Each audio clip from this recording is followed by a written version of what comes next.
Our number one favorite is what? Vacation rentals. No. Oh, wait. Real estate. Sorry, anytime I get vacation on my mind, I'm like, ooh, vacation. We used to go and stay in hotels and take our pack and plays and have some babies sleeping in the closet, some babies sleeping in the bathroom. The hotel literally could not fit. You know, I could do the math quick, and the numbers made sense. And we ended up finding a really sweet house in Flagstaff. There was no city ordinances, so we had free reign to be able to use it as a vacation rental. But that does not mean that neighbors aren't going to be happy about it. Whew, that stings a little bit. And then he also called. This is the Unleash Your Purpose podcast. Welcome back to Unleash Your Purpose with your host, Ryan Centers, and my guest host, Sara and Centers. Star, and Glam, beautiful wife. And today we wanted to talk about one of our favorite investment strategies. We do a variety of different investments and different strategies to build up our portfolio and continue to build our wealth for our family. But our number one favorite is what? Vacation rentals. No. Oh, wait. Real estate. Sorry, anytime I get vacation on my mind, I'm like, ooh, vacation. Yes. It's definitely real estate. Real estate. We have probably purchased and sold 20 homes, maybe or more in our lifetime. Oh, man, we've lived in a lot of places. We've lived in a lot of homes. And now currently we have about 10 rentals. And that's one of our biggest ways that we continue to grow our wealth and utilize that for rental income. It's not big rental income, but it definitely does help create a sense of stability for our family. The way we actually started is we had our house that we would live in there for 2 years, and then go move into another house and keep that house and turn that house we were living in into a Ohana house. Yep, into a group home. Originally, we were actually trying to sell our house before starting Ohana, and it wouldn't sell. And we're like, I wonder if this is just God's plan that we're supposed to keep it and turn that one into a home. And we did. And since then, we've done that multiple times. So we'll stay there for a couple years, make sure we can kind of move on to that next house. Build up some equity. Make sure it can be licensed.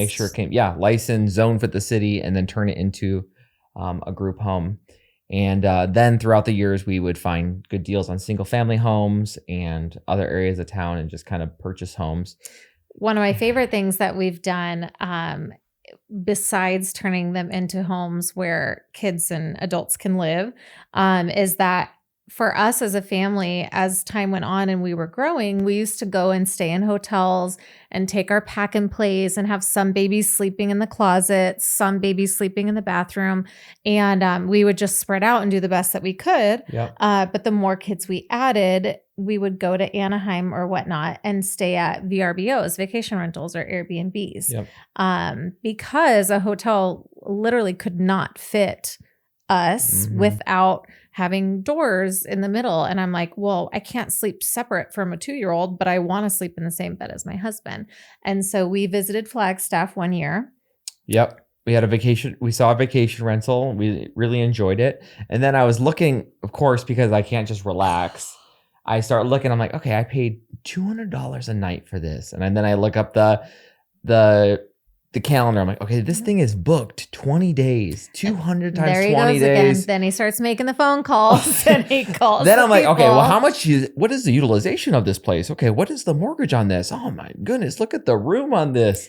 So we stayed in Flagstaff November of 2017. We stayed in Flagstaff November of 2017. And by December of 2017, we owned a house in Flagstaff. You know, I could do the math quick, and the numbers made sense. And we ended up finding a really sweet house in Flagstaff. Buying in December in Flagstaff is always a good time because it's snow and no one wants to buy. No one wants to go up there. There were two professors that had to move quickly. So their sense of urgency was our opportunity. Yes. And we found this beautiful house that we ended up turning into a vacation rental. We got to use it for multiple years. and made, and mostly almost in 5 years, we did not have to make our mortgage payment once. Okay, one time. Okay. One time in 5 years. Once or twice. But in 5 years, I would say that's a huge hit. And for us to be able to go up when we wanted to with our family and feel like it's ours. And then also be able to gift it out to families. We knew. Yep. So part of our strategy with this vacation rental, it was that we wanted to give it away. So we had kind of 3 areas: our pastor, single moms, and certain staff that we were connected with in our organization. And for us, when we got the vacation rental, we furnished the home. And what we learned pretty quickly is like, if you want to be an owner and occupy it as well, you have to create some different cabinetry and a shed that we can have our stuff. So we had all our snowboards and our bikes and our fishing poles up there. So our kids could come up and this is their house, the bourbon, and make sure that place was fully stocked and ready to go. Always locked. Yep. So that was our space. And then we had locked cabinets for random pantry items or different things that could last for the year. And we ended up finding a local, I shopped around for a bunch of property managers up there that could help manage it. Because for us, we live in Phoenix. We needed to make sure this was pretty hands off. We were not interested in being the one managing it. We were not the ones that wanted to doing the maintenance. So we developed a relationship with a guy. He ended up, we negotiated down to about 21 to 25% of the cost of the rental. He would manage everything. This company would. They would bring in the cleaners. They would bring in, and they would also handle all the maintenance issues. Mm-hmm. And if something was over $500, they would call me. I would give the approval for that. But mostly it was very, very hands off. And we would just reserve it when we wanted to.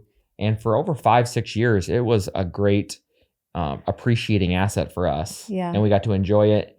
Sat on the porch. Every New Year up there. We have a porch swing. I mean, you can't beat Flagstaff weather. Yeah. All the seasons. It backs up to the national forest. And it was been a good. We did kind of hit a snag in the last year, though. Yeah. This last Christmas was our snag. Yes. It's in a cul-de-sac. And it's awesome. And there were some neighbors that moved in, and they were not about a short-term rental. No, they were excited for us to be their neighbors, but they don't like the idea of rotating people. And the home was in no HOA. There were no city ordinances, so we had free reign to be able to use it as a vacation rental. But that does not mean that neighbors aren't going to be happy about it. Yeah. And there were many of intense conversations with some of the neighbors. I'm trying to create honey out of difficult situations, meaning I was really trying to help be amicable. And one lady says, "It's great that you have a passive income, but I bet you don't have to live next to your passive income." Mm-hmm. And I was like, whew, that stings a little bit. And then he also called her Karen, which did not go over well. You know what? When Karen was going around. Yeah. I mean, that was not my most mature moment. No. I could grow, and I've been growing in that. But I would say she was screaming at me, and I said, and we are very kind, and we do not get to that level. Yeah. Unless we have to, because we're like, guess what, lady? There's no rules, so you're on your own. But what we did is I reduced. So we worked with the neighbors, and I said, "Hey, I'm going to redo the whole rules of this vacation rental for you." Reduced capacity. So I lowered the capacity, limited the number of vehicles there. They had to park in our driveway. The sound time, and set up all these rules because I said, "Hey, what are your biggest issues? Because let's work together because I can't not rent this. Yeah. So it's going to be rented, but how is it going to be in a place for you where it's less painful?" Yeah. So that once we did those rules, it was much better, and the calls got much less, and we continued to operate it.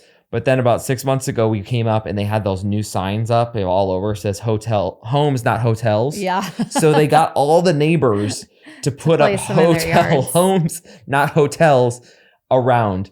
But you see those everywhere. We went to Big Bear 2 years ago. Yes, 2 summers ago. They're everywhere. But it was staring me in the eyes. I'm sitting on my front porch enjoying it, and I just see these homes, not hotels. And luckily, it was all fine. And that was definitely one of our that's one of our challenges of having a vacation rental, but also it's beautiful. And then 5 years later, we added kids to our life. And so every Christmas, and typically when we go up, we usually have friends come with us. And this is the first time that we realized a 3,000 square foot house isn't big enough. It's no way. There is no room left. There are 11 of us plus a nanny and her husband and other friends. First world problems. 14 us. Yeah, first world problems. If we were in India, we'd all be sleeping on the floor. So let's be honest. Yeah. We're very blessed. Couldn't sleep. Yeah. But we did realize that, hey, maybe there's a way for us to do a 1031 exchange on this and look at an opportunity to kind of upgrade the house that would work out. And we're not going to... For the fact that our parents could never even really come with us. Yes. So if we can't get grandparents, if we can't get our nanny, I'm not going. Yeah. If I got to wake up with a 2-year-old, I am not going. I'm just kidding. Amen. I have done it. Yeah. And many times. And I don't... If I have to change a diaper, When do you change diapers? Let's be honest. It's been a few kids ago. Yeah. That sounds horrible. I know. You're all like, because it's true. It's so true. Yeah. Yeah. So anyways, so long story short, we had a great opportunity to do a 1031 exchange, which is where you can take like kind real estate that are investment real estate and then take that proceeds of that, which was very significant considering the real estate market in this last season. So we got a huge gain that would have been taxed. We would have had a huge tax bill. I mean, we're talking taxes in the hundreds of thousands just for this house. So we worked to get it as a 1031 exchange, upgraded the house, and now we have no neighbors, lots of land, and God's doing something in it, and we're just excited to be able to explore that next thing together. It's our next Northern Arizona adventure. Ooh, I like that. Yeah. So for us, I think one of our investments, we're not the most sophisticated bunch. We're never do crypto or single stocks, but real estate all the days. Yep. All right. Congratulations on selling that place. Thank you. Congratulations on leading the charge. Oh, yes. My rancher. Oh. Get excited. What does that mean? Ooh, I'll be your rip. We'll see. All right. Till next week when we tell you the next adventure in Northern Arizona. Let's go unleash your purpose to profit in business, faith, and life. Peace. Thanks for joining us for the Unleash Your Purpose podcast. Be sure to like, subscribe, and leave a review. We'll see you next week.